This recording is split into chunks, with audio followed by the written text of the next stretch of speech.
पहले उस डिबेट को आप गौर से सुनिए।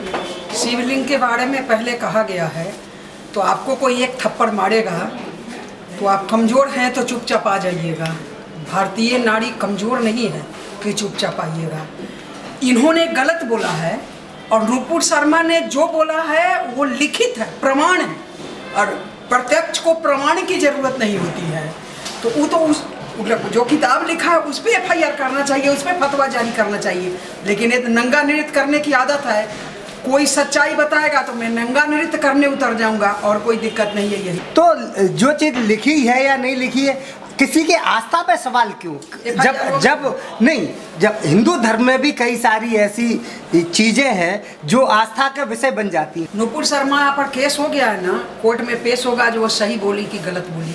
आप लोग को फिर ये मुद्दा एक और मिलेगा जो नुपुर शर्मा ने सही बोला था कि गलत। लाखों मंदिर टूटे, इसकी पीड़ा आपको नहीं है, और महज हम अपने अधिकार को खोज दिए जहाँ प्रमाणित हमें मिला, जो यहाँ मैं ही था। तो इतनी पीड़ा पत्रकार को हो रही है, समझ में नहीं आता। हमारे लाखों मंदिर टूटे क्यों कर रही है? इसी अधिकार के लिए तो हम बीजेपी को लाए थे, भाजपा को हम इसी अधिकार खोजने के लिए लाए थे। आप लोग को पीड़ा क्यों हो रही है? इसीलिए तो हम लाए थे, जिसके लिए लाए थे वो काम मेरा हो रहा है। हमें तो कोई पीड़ा नहीं है, जिसको पीड़ा हो रहा है वो अपना इलाज कराए। नहीं, जो हिंदुस्तान में संविधान लागू हो, संविधान में हिंदू, मुस्लिम, सिख, ईसाई सबको अधिकार प्राप्त हैं। सभी मुस्लिम और हिंदू भाई भाई हैं, कहते हैं यहाँ पे, और सभी ने इस भारतवर्ष के लिए लड़ाई लड़ी। आज़ादी की लड़ाई में भी बहुत से लोगों ने हिस्सा लिया।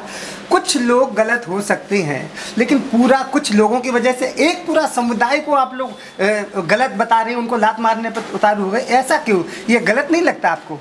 तो हम संविधान के तहत ही तो अपना अधिकार ले रहे हैं। राम मंदिर का कोर्ट का फैसला है। राम मंदिर हम छीन के नहीं लिए हैं, हजारों साल का प्रूफ हमने पेश किया है। ज्ञानवापी में शिवलिंग को पेश किया है प्रूफ, और हम छीन के नहीं ले रहे हैं, हम संविधान के तहत ही तो ले रहे हैं। तो पीड़ा क्यों हो रही? उदित राज जी ने बोला है कि बहुत से बौद्ध मंदिर को भी तोड़ के मंदिर को तोड़ के मंदिर बनाया गया हिंदू का, तो वो बौद्ध मंदिर कहाँ है? वो उनके लिए क्यों नहीं आवाज उठा रही बीजेपी? उदित राज को किसने रोका है? पढ़ा लिखा व्यक्ति है कि सिर्फ आरक्षण पर ही वो अपना पूरे ये ले लिया है कुर्सी। वो कोर्ट जाए, अपने अधिकार को खोजे। अगर वो संविधान मानता है तो कोर्ट जाए, अपने अधिकार को खोजे। और क्या है, जुडिशियरी ऑफ दिस कंट्री। आपको भारतीय संविधान पर भरोसा है ना, तो उसको भी उसका अधिकार मिलेगा। उसको रोका किसने है? सिर्फ मुंह से बकवास करने से कुछ नहीं होता है, उसके लिए आपको प्रमाण देना पड़ता है। हमने प्रमाण दिया है हजारों साल में भगवान राम का, और तब जाकर कोर्ट के न्यायालय से जीतकर हमने राम मंदिर को लिया। फव्वारा क्या उस जमाने में फव्वारा चलती थी? लेके आइए। अगर उस जमाने में दूसरा कहीं फव्वारा दिखता हो आपको, तो आपके कहने से कुछ नहीं होता। हमने प्रत्यक्ष को कोर्ट के सामने रखा है, और पूर्ण भरोसा है नंदी महाराज की प्रतीक्षा पूरी होगी और हम शिव